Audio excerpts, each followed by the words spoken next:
Hello, you will be watching a scenario of a student who is registered with the Disabilities Resource Office and how the student interacts with the professor to discuss their learning strengths, challenges, and their accommodations. Hi, Professor. Hi there. My name is Molly. I have you for Poly 2 on Mondays, Wednesdays, and Fridays at 10 in the morning. Yes, I know. We have an appointment, right? Yes. So what can I do for you? I just want to touch base with you about my registered accommodations with Disability Resources. I want to make sure we're on the same page. Okay. I would like to succeed in your class to the best of my ability, but I'm a bit concerned about two areas. I have trouble taking notes while listening to your lecture at the same time. I also have difficulty completing tests within the allotted time frame. I have an email from Disability Resources offering my appropriate accommodations. Have you used a note taker in the past, and how has that worked for you? Yes, it's actually been very helpful. Great. Well, in the past, what I've done is I've made an announcement at the beginning of the class to ask if there's a fellow student who can act as the note taker, but I won't announce your name. Does that work for you? Yeah, that would be great. Okay. And how about extended time on exams and quizzes? Is that part of your official accommodation, and how much time do you get? I have 1.5 time. How do you typically handle test accommodations?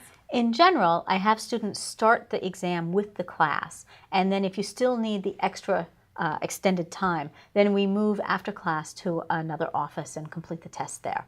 Will that work for you? Yes, I think that will work. Good. Then why don't we start with that and see how it goes? I'm more than willing to do what I can to help you succeed in the class. Please just keep me up to date on how things go and whether there's more that I can do to be helpful. You can come to office hours or see me before or after class, or send me an email. Perfect. Thank you very much. I really appreciate your willingness to work with me through my adjustment to Santa Clara University. I look forward to seeing who will be my future note taker and see how it goes to take the exams and quizzes in the classroom first and then maybe in a classroom nearby. Thank you very much for your time. Sure, you're welcome. I'll see you in class tomorrow. Thank you. Bye-bye. While most conversations go smoothly with your professors, on an occasion there may be a difficult conversation.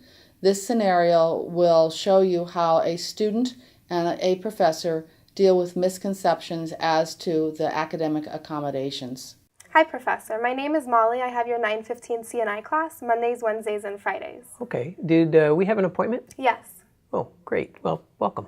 Thank you. I just wanted to touch base with you. I'm registered with Disability Resources, and I wanted to make sure that we're on the same page regarding my accommodations. You were sent an email from DR Services. Did you receive it in your Santa Clara email address?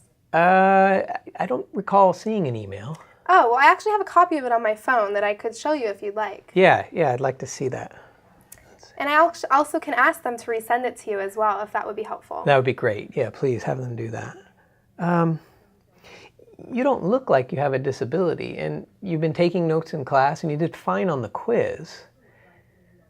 Well, you can't see the disability, but it actually affects my performance in class and on tests. I have difficulty listening to the lecture and taking notes at the same time. I sometimes get very nervous that I can't finish my test within the allotted time frame. Most students finish the test with the allotted time frame. I'm sure you're going to do just fine.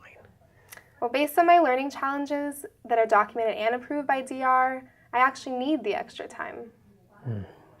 Well, I guess if it's approved by DR, then it must be true. I'm glad you came to talk to me, and I hope you feel comfortable coming to talk to me in the future. So in our next class, you'll announce for a note taker? Yeah, I'll do that the very next class. Perfect. And how do you usually handle the extended time? Well, what we could do is usually have students start off taking the test in class, and then there's a class right after ours. So how about the hallway? I'll put you in the hallway after. The hallway is actually going to be really difficult for me because I usually get very distracted. There's just too many people walking by, too many sounds. It's just too busy for me. Would it actually be possible to take the test somewhere else? How about my office? That would be great. Okay, Perfect. so I'll make the arrangements so everything goes smoothly. Perfect. Thank you very much. And do you want me to remind you about the extended time on exams? Should I email you a week before? Yeah, that would be great. If you could email me a week before, then it'll kind of give me a red flag. I'll note it, but that'll give me a nice reminder. Perfect. Thank you so much. You will announce to the note taker that it's needed in class and that I need extended time on exams. I look forward to seeing if it works out. It's a deal. Thank you. I hope you saw how the student was able to self-advocate for themselves and how the student and the professor came to an agreement as to how the accommodations will be managed.